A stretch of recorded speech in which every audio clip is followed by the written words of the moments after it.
arrive.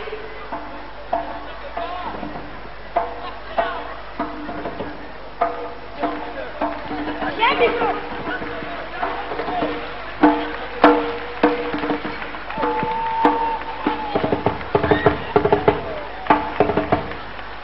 Je vous remercie d'avoir répondu à l'invitation de notre reine. Tous réunis dans ce lieu, ça peut régler effectivement ce problème de terre, car nous avons toujours vécu en parfaite harmonie dans ce royaume.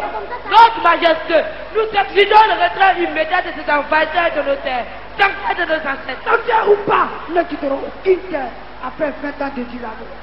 Sa Majesté, n'a-t-on pas dit que la terre appartient à ceux qui la mettent en valeur?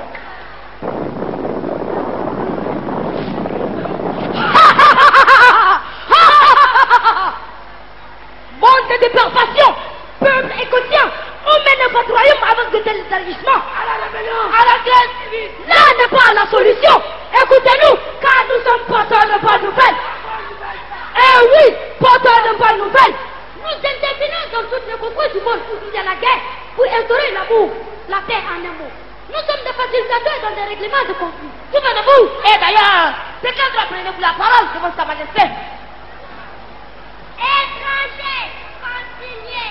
Notre Majesté, nous vous remercions pour l'honneur que vous allez nous accorder en ce jour. Mais comme l'adage le dit, quand la tête est là, le genou ne porte pas le chapeau. Je laisse la parole à mon frère aîné.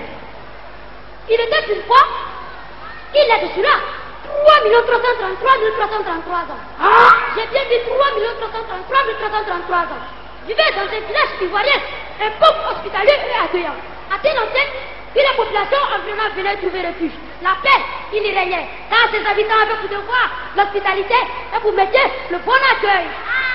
Au sein de ce village, composé à majorité de peuples, malinqués et de ressortissants étrangers, se trouvait une jeune fille du nom de Lou Irène. Lou Irène? Ah oui, la fameuse Lou Irène.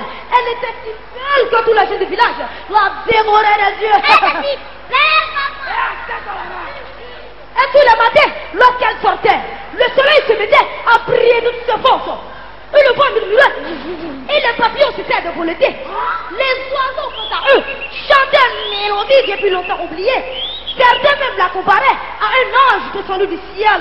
Ah, cette dernière tomba sur le champ du fils de Météo.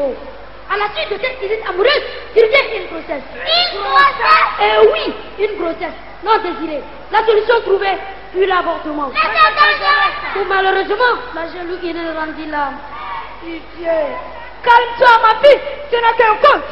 À l'annonce de sa mort, l'union entre les deux familles se transforma en haine et en méfiance, créant ainsi un affrontement soutenu par les partisans. Calmez-vous, calmez-vous, calmez-vous, calmez-vous. Le chef s'étant informé de la gravité de la situation, convoqua une réunion sous l'arbre à palabre dans le souci d'une réconciliation.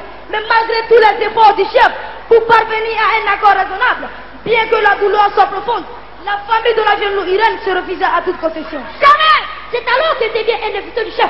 Celui-ci est à Yacouba, donc frère par alliance de M. Irié, père de la jeune Lou Irène. Au nom donc des alliances interethniques, l'étranger réussit à résoudre le problème. Compte donc au poids de la tradition et de son respect, car selon nos ancêtres, les lobbies, les gourous, les sénoufos, les corons et les koyagas sont des alliés, donc des frères. La dispute qui venait d'une tournure violente fut dénouée. Et la famille accepta enfin le pardon de la famille Yéo. Maintenant, quelqu'un peut-il me donner la moralité du secours? Quoi, mon frère? Ce que tu veux tous retenir de cette histoire est qu'il faut toujours pardonner à son prochain. Car le pardon n'est pas une symphonie de faiblesse ou de peur, mais plutôt gage de cohésion sociale. Ça, c'est bien. Nous voyons bien que vous avez retenu la leçon de cette histoire. Maintenant, êtes-vous partisan de la haine ou de la non-violence? À force de force, nous assurons tous à la paix. C'est le ciel qui prête des hommes et des nations. Notre Majesté, c'est celui qui prend fin à cette histoire. Mais avant que nous ne retournions d'où nous venons, sachez que désormais...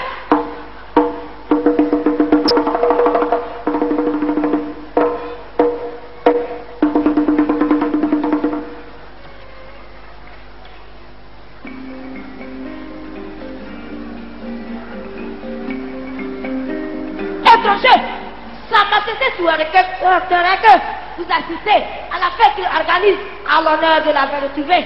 Mais avant la fête, notre Majesté, nous vous remettons ce ciel pour fortifier l'union entre votre peuple, car s'il est vrai que sans celle, aucune sauce n'a du goût,